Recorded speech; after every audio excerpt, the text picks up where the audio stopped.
कागजमा छ भने नागरिक किन अझै असुरक्षित छन्? रेमिटेन्स आउँदा उनीहरू अर्थतन्त्रका आधारस्तम्भ हुन् भनेर भन्ने गरेका छौँ।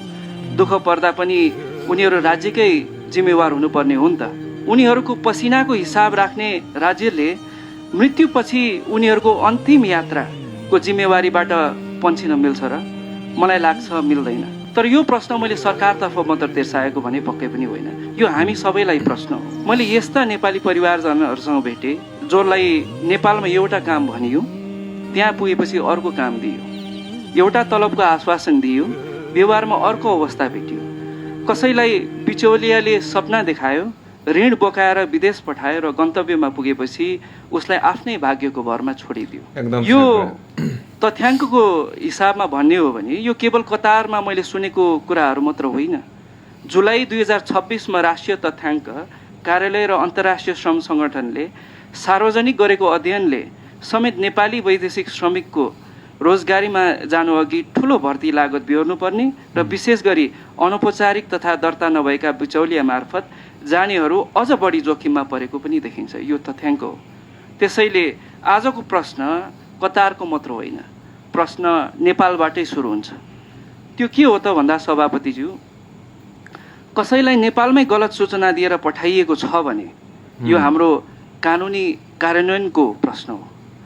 यसमा करारभन्दा फरक काम वा सुविधा दिएको छ भने त्यो श्रमिकको अधिकारको प्रश्न हो। अन्यायमा परेको नेपालीले कानुनी उपचार पाउन सकेको छैन भने त्यो न्यायमा पहुँचको प्रश्न हो। सङ्कटमा परेको नागरिकले आफ्नो दूतावास र आफ्नो राज्य भेट्न सक्दैन भने त्यो राज्यको संरचनाप्रतिको प्रश्न हो। म यसैमा अर्को जोड्न चाहन्छु। हामीले रेमिटेन्सलाई अङ्कको रूपमा मात्र हेर्ने गरेका छौँ। रेमिटेन्स आउँदा उनीहरू अर्थतन्त्रका आधारस्तम्भ हुन् भनेर भन्ने गरेका छौँ। दुःख पर्दा पनि उनीहरू राज्यकै जिम्मेवार हुनुपर्ने हो नि त। उनीहरूको पसिनाको हिसाब राख्ने राज्यले मृत्युपछि उनीहरूको अन्तिम यात्राको जिम्मेवारीबाट पन्छिन मिल्छ र? मलाई लाग्छ मिल्दैन। त्यही कारणले गर्दाखेरि यी सबै कारणहरूको विषय यस कानुन न्याय तथा मानवाधिकार समितिको पनि विषय हो भन्ने मलाई लाग्छ। त्यही कारणले गर्दाखेरि यी सबै कुराहरू मैले यहाँ उजागर गर्ने प्रयास गरिरहेको छु। सभापति महोदय, हामीसँग कानुन भने नभएको होइन। फेरि वैदेशिक रोजगार ऐनले विदेश जानु अघि रोजगारको शर्त, पारिश्रमिक र सुरक्षाका विषय स्पष्ट गरी करार गर्नुपर्ने व्यवस्था गरेको छ। उजुरी गर्न सकिने, क्षतिपूर्ति माग्न सकिने, आवश्यक अवस्थामा कामदारलाई स्वदेश फर्काउनसम्म सक्ने कानुनी व्यवस्था छ। तर यो प्रश्न मैले सरकारतर्फ मात्र तिर्साएको भने पक्कै पनि होइन, यो हामी सबैलाई प्रश्न हो। मेरो प्रश्न सरल छ।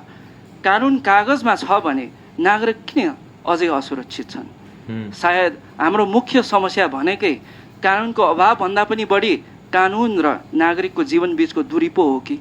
हामीले यसलाई मनन गर्न एकदमै जरुरी छ जस्तो लाग्छ। सभापतिज्यू, कतारमा मात्र होइन, सरकारकै पछिल्लो उपलब्ध अनुमान अनुसार करिब 3,70,000 नेपाली कार्यरत छन् कतारमा। तर यो सङ्ख्या केवल 3,70,000 श्रमिकको मात्र होइन। नेपालमा रहेका उनीहरूका आमा बुवा, श्रीमान श्रीमती, छोराछोरी जोड्ने हो भने यसको प्रभाव लाखौँ परिवारसम्म पुग्छ। र कतार त एउटा उदाहरण मात्र हो। यस्तै लाखौँ नेपाली विश्वका विभिन्न देशहरूमा श्रम गरिरहेका छन्। त्यसैले म सरकार समक्ष केही बुदागत रूपमा छोटोमा मात्र आग्रह गर्न चाहन्छु। पहिलो, समस्या भएपछि उद्धार गर्ने मात्र होइन, समस्या हुनु अघि रोक्ने प्रणाली हामी बनाउनु जरुरी छ। यसको मुनि पनि मैले केही लेखेको थिएँ, तर समयको अभावको कारणले गर्दाखेरि म लिखित रूपमै सभापतिज्यूलाई बुझौला। दोस्रो भनेको के हो त भन्दा हरेक उजुरीको जरा नेपालसम्म खोज्नुपर्छ। हामीले जस्तो यसमा चाहिँ म अलिकति ध्यान आकर्षण गराउन चाहन्छु। विदेशमा कुनै नेपालीले मलाई एउटा काम भनेर ल्याइयो, अर्को काम दियो भन्यो भने त्यहीबाट अनुसन्धान सुरु हुनुपर्छ। कुन म्यान पावर, कुन एजेन्ट, कुन बिचौलिया, कुन मागपत्र, कुन करार, दोषी भेटिए कारबाही र पीडितलाई क्षतिपूर्ति कागजमा मात्र होइन, परिणाममा पनि देखिनुपर्छ। तेस्रो, दूतावास केवल राहदानी र कागजात दिने कार्यालयका रूपमा मात्र होइन, विदेशमा नेपाली नागरिकको पहिलो राज्यको रूपमा विकास गरिनुपर्छ। चौथोमा भनेको नेपाल कतार श्रम कूटनीतिलाई अझ परिणाममुखी बनाउनुपर्छ। हामी अझै पनि त्यही पुरानै सम्झौतामा हामी अड्किरहेको कारणले गर्दाखेरि त्यहाँ हाम्रा श्रमजीवी नेपाली परिवारजनहरू एकदमै आतंकित छन्। भोलिको दिनमा भविष्य के हुने हो भन्ने कुरामा अन्योलता छाएको कारणले गर्दाखेरि उहाँहरूले हामीप्रति नै प्रश्न उठाइराख्नु भएको छ। र पाँचौँमा संसदले पनि परिणाम मागिराख्नुपर्छ भन्ने मलाई लाग्छ। यो चाहिँ के भन्न खोजेको त भन्दा कुन देशमा कति नेपाली समस्यामा छन्, कति उजुरी आए, कति समाधान भए, कति क्षतिपूर्ति पाए, कति उद्धार गरिए, कति म्यान पावर र बिचौलियामाथि कारबाही भए, ती तथ्य नियमित रूपमा संसद र सम्बन्धित समितिमा आउनुपर्छ। किनभने मापन नगरेको समस्याको समाधान पनि मापन गर्न सकिँदैन।